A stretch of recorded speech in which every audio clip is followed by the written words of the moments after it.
सबको जोहार। आइए क्लास 9 का ये मैथ है और एक्सरसाइज 8.1 का जो क्वेश्चन है वो 6 है। चलिए इस क्वेश्चन को सॉल्व करते हैं। यहाँ देखिए कहता है क्वेश्चन समांतर चतुर्भुज, ये समांतर चतुर्भुज है, ठीक है। समांतर चतुर्भुज ए बी सी डी का विकर्ण ए सी, देखिए ए बी सी डी ये क्या है, समांतर चतुर्भुज है और इसका विकर्ण क्या है, ए सी विकर्ण है।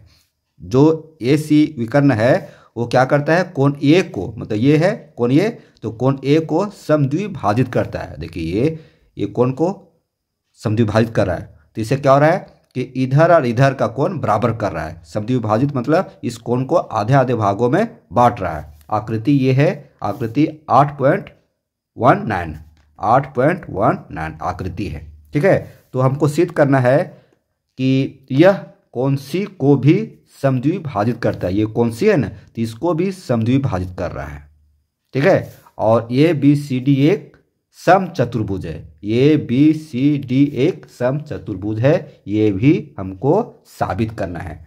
तो क्या लिखेंगे, दिया गया है, ठीक है। तो क्या दिया गया है कि ए बी सी डी क्या है, समांतर चतुर्भुज है। तो लिखेंगे दिया गया है ए बी सी डी एक समांतर चतुर्भुज है।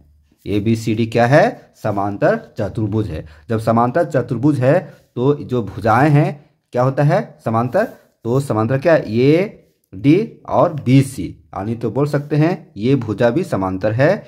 ये बी समांतर डी सी है ना, इसका समांतर ये है डी सी, ये समांतर का चिन्ह है। और जब ये समांतर है तो समांतर भुजा है तो क्या होगा, ये दोनों भुजाएं आपस में क्या होती है, बराबर। तो ये बी बराबर डी सी, क्यों, क्योंकि ये समांतर है, इसका सम्मुख भुजा ये है, ये क्या कहलाएगा, सम्मुख भुजा,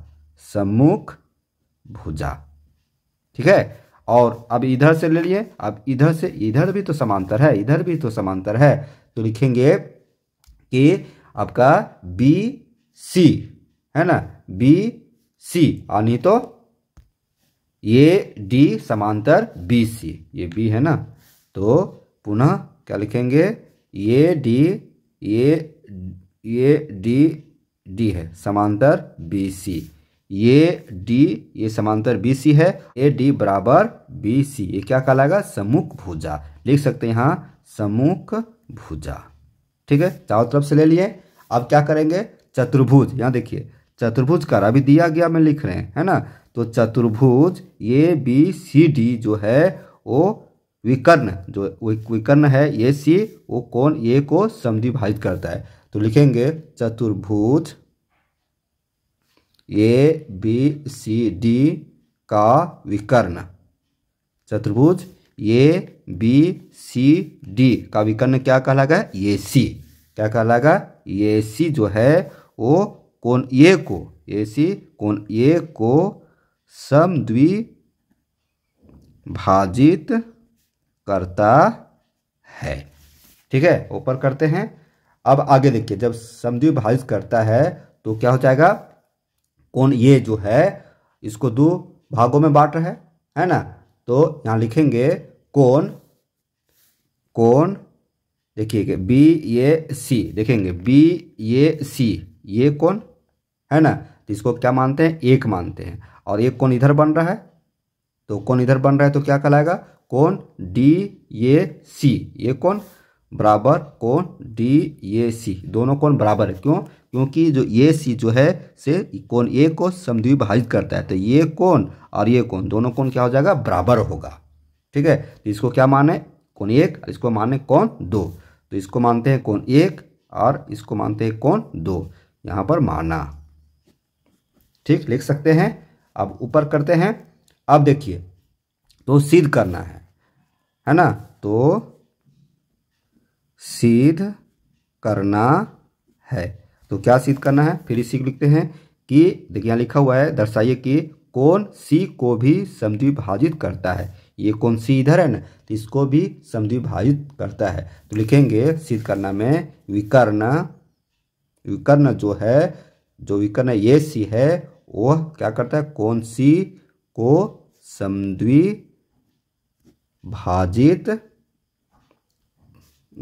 करता है। ये पहला सिद्ध करना है, ये पहला सिद्ध करना है। और दूसरा क्या सिद्ध करना है कि ये बी सी डी एक समचतुर्भुज है। तो दूसरा लिखेंगे, दूसरा सिद्ध करना है कि ये बी सी डी एक समचतुर्भुज है। जब समचतुर्भुज होता है तो ये भुजाएं जो है, चारों भुजा, ये भुजा, ये भुजा, ये भुजा, ये भुजा आपस में क्या होता है, बराबर। तो क्या हो जाएगा, ये बी मतलब ये बी बराबर बी सी बराबर सी डी बराबर डी ए, है ना। तो ये बी बराबर बी सी बराबर सी डी बराबर डी ए, ये चारों भुजाएं क्या होगा, बराबर। ठीक है, अब यहाँ से हम सॉल्व करते हैं, ये सिद्ध करना है पहला दूसरा। पहला है विकर्ण ये सी जो है कोण सी को समद्विभाजित करता है। ये सी विकर्ण है जो कोण सी को, इसको भी समद्विभाजित करता है। ये तो करिए रहा है, इसको भी। चलिए तो यहाँ लिखेंगे सॉल्व, मतलब अब सॉल्व करने जा रहे हैं।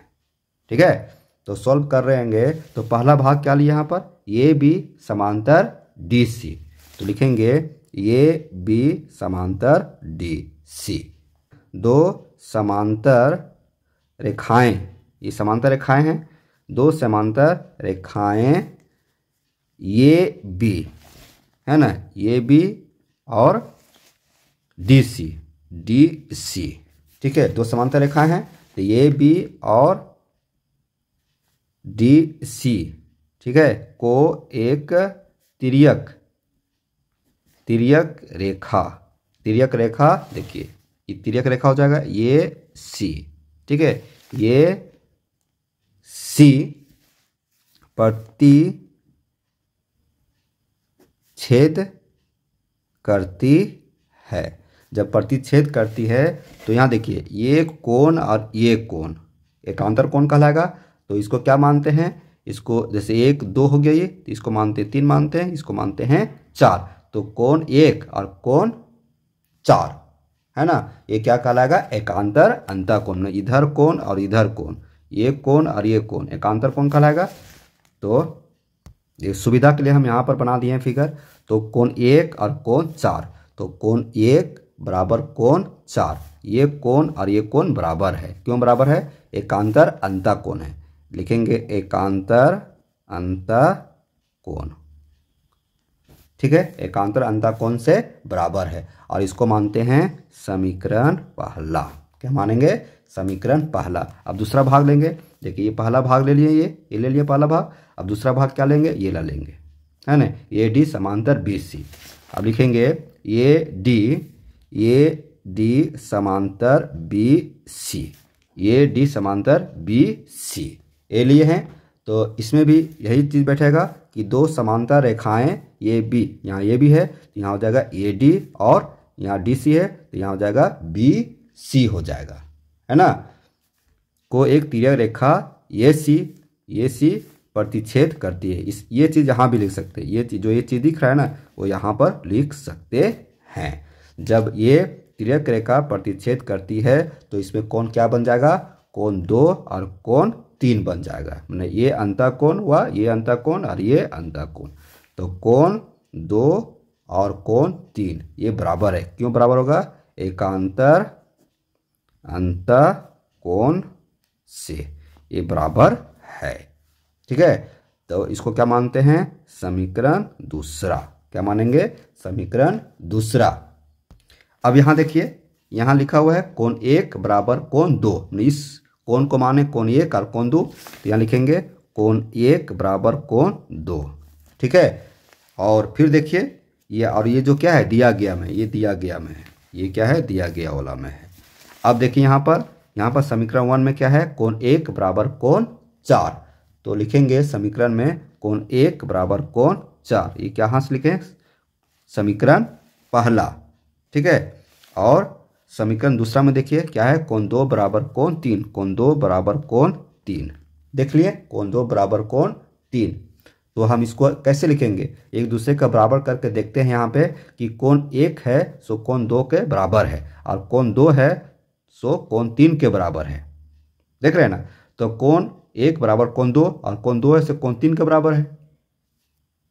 तो इसको हम इस तरह से लिख सकते हैं, कोण 1 बराबर कोण 2 बराबर कोण 3 बराबर कोण 4। मतलब ये जो कोण है ना, कोण 1 कोण 2 कोण 3 कोण 4, चारों कोण जो बन रहा है, चारों अंतःकोण ये क्या है, बराबर है। क्या कहलाएगा, बराबर कहलाएगा। और ये इसको हम क्या मानेंगे, समीकरण तीसरा मानेंगे। इसको क्या मानेंगे, समीकरण तीसरा। अब यहाँ देखिए कि कोण 3 और कोण 4, कोण 3 बराबर कोण 4 यहाँ है ना, तो कोण 3 बराबर कोण 4, ये क्या है, कोण सी ये है। तो जो सी है वो ये भी क्या कर रहा है, जो ये सी है कोण सी को भी समद्विभाजित कर रहा है। तो पहला में क्या सिद्ध करना है, यहाँ देखिए पहला में सिद्ध करना है विकर्ण ये सी है सो कोण सी को समद्विभाजित कर रहा है, मैंने कोण सी को 2 भागों में बांट रहा है, कोण 3 और कोण 4 को। तो कोण 3 और कोण 4 बराबर हुआ, मतलब ये कोण और ये कोण बराबर है, तो ये सिद्ध हो गया। ठीक है, तो हम इसको लिख सकते हैं यहाँ पर, इसको हम यहाँ पर लिखते हैं। अतः पहला जो है विकर्ण है ना, ये सी है, क्या कर रहा है, कोण सी को समद्विभाजित है ना करती है, यही सिद्ध करना है।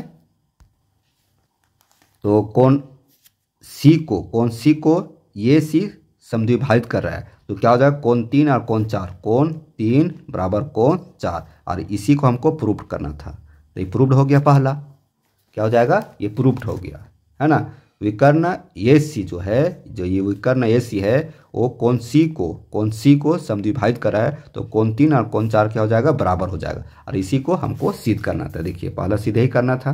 ठीक है, अब दूसरा सिद्ध करते हैं। यहाँ देखिए समीकरण 3 क्या कर रहा है, कोण 1 बराबर कोण 2 बराबर कोण 3 बराबर कोण 4, ये समीकरण 3 कह रहा है ना। कोण 1 बराबर कोण 2 बराबर कोण 3 बराबर कोण 4। ठीक है, और इसमें देखेंगे कोण 1 बराबर कोण 2 बराबर कोण, मतलब कोण 1 के बराबर कोण 2 भी है, कोण 3 भी है, कोण 4 भी है। तो कोण 1 बराबर कोण हम 3 लेते हैं, क्यों ले रहे हैं, इसको क्या माने थे, कोण 1 कोण 2, इसको क्या माने थे, यहाँ देखिए यहाँ क्या माने, चित्र देखिए 3 और 4 है, तो ये हो गया 3 और कोण 4। तो देखिए कोण 1 बराबर कोण 3, मतलब ये कोण और ये कोण बराबर है ना, ये कोण और ये कोण बराबर है, क्योंकि ये क्या बन रहा है, ये किस तरह से बराबर है, तो इसको हमको जानना पड़ेगा प्रमेय 7.3 क्या कहता है, बुक में देख लीजिएगा, कहता है कि किसी त्रिभुज के बराबर कोणों की सम्मुख भुजाएं बराबर होती है। यहाँ देखिए किसी त्रिभुज के बराबर कोणों की, ये बराबर कोणों की सम्मुख भुजा, ये भुजा और ये भुजा बराबर होती है। ठीक है, ये भुजा और ये भुजा बराबर होती है, ये हो गया। तो इसमें देखेंगे त्रिभुज क्या बन रहा है, ई सी में, देखिए त्रिभुज ए बी सी में क्या देख रहे हैं कि ये बी, जो ये बी है वो क्या है, बी सी के बराबर है, भुजा ए बी बराबर बी सी, भुजा ए बी बराबर बी सी, ये आपका बराबर है। क्यों बराबर है, क्योंकि किसी त्रिभुज के बराबर कोण, ये कोण और ये कोण बराबर है ना। तो किसी त्रिभुज के जब बराबर कोण होता है तो इसकी सम्मुख भुजाएं क्या होती है, बराबर होती है ना। प्रमेय 7.3 कहता है कि किसी त्रिभुज के बराबर कोणों की सम्मुख भुजाएं बराबर होती है, तो इसको मान लेते हैं समीकरण 4। और जब समीकरण 4 मानते हैं तो इसकी भुजाएं बराबर होती है, तो यहाँ देखेंगे ये बी बराबर किसका है, ये आपका ये सम्मुख भुजाएं, तो ये बी और इसका सम्मुख भुजा ये है, तो ये बी है ना, ये बी किसका बराबर है, सी डी के बराबर है, सी डी के बराबर है। और यहाँ देखेंगे बी सी, ये भी सम्मुख भुजा हुआ है इसका इधर, तो ये बी सी बी सी किसका बराबर है, डी ए के बराबर है। ये क्यों बराबर है, ये क्यों बराबर, लिख सकते हैं कि समांतर चतुर्भुज की सम्मुख भुजाएं बराबर होती है। इसको हम लिख सकते हैं। तो यहाँ देख रहे हैं कि ए बी बराबर सी डी और बी सी बराबर डी ए, मतलब क्या है, सभी भुजाएं आपस में बराबर है। अतः ए बी बराबर बी सी बराबर सी, ए बी बराबर बी सी बराबर सी डी बराबर डी ए, यही हमको साबित करना था। तो समीकरण इसको क्या मानते हैं, 5 मानते हैं। ये 4 हुआ, ये 5 हुआ।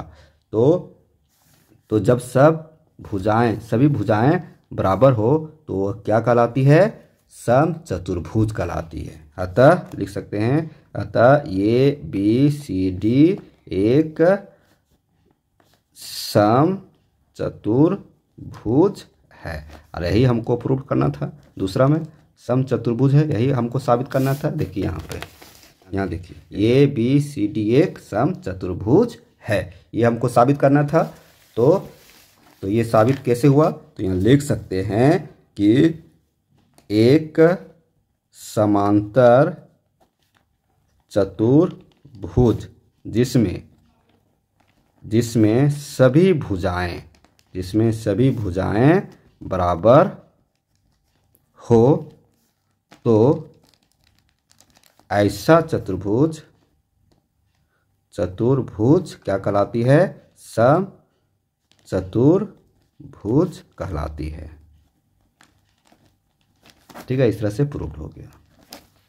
इस तरह से क्वेश्चन नंबर 6 बताए हैं। तो बनाने में बड़ा मेहनत लगा, तो आप हमारे वीडियो को शेयर कीजिए दोस्तों के बीच और हमारे चैनल को सब्सक्राइब कीजिए, इस वीडियो को लाइक कीजिए। फिर मिलते हैं ऐसे वीडियो के साथ, तब तक हमारे चैनल पर बने रहें। धन्यवाद।